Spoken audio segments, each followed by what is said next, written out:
The time was 5:30 p.m. and Thomas Edison was just finishing up his dinner.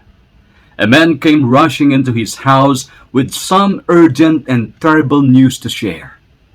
A massive explosion had erupted at Edison's research and production campus, and 10 buildings were engulfed in flames. Edison rushed to the site, but unfortunately, the firefighters could not contain the fire. And at the age of 67, Edison stood there watching his life's worth of work burn to ashes. What would you have done had this incident happened to you? Wail, scream, and rage and fury perhaps? But when you really think about it, what can you do? Here's what Edison did. According to a 1961 Reader's Digest article by Edison's son Charles, Edison calmly walked over to him as he watched the fire destroy his dad's work.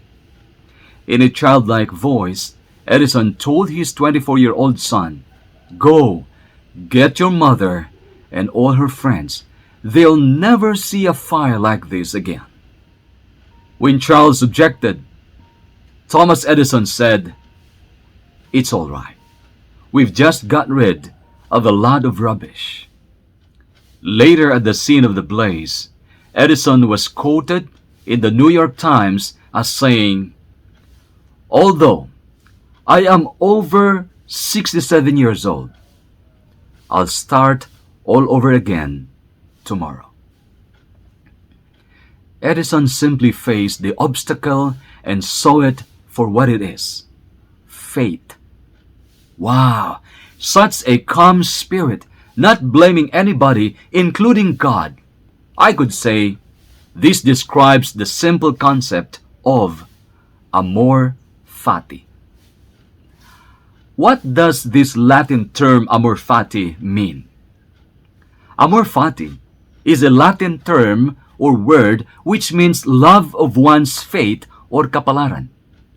It is a mindset philosophy that was practiced by the Stoics.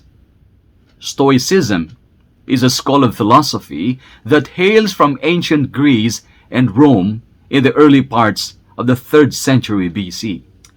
It is a philosophy of life that maximizes positive emotions, reduces negative emotions, and helps individuals to hone their virtues and character.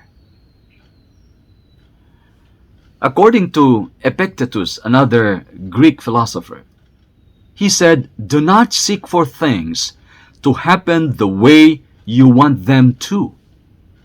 Rather, wish that what happens happen the way it happens.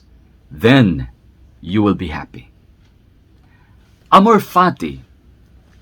It is a mindset that promotes the acceptance of what is, which in itself reduces our capacity to struggle, because struggle is nothing more than the refusal to accept what is.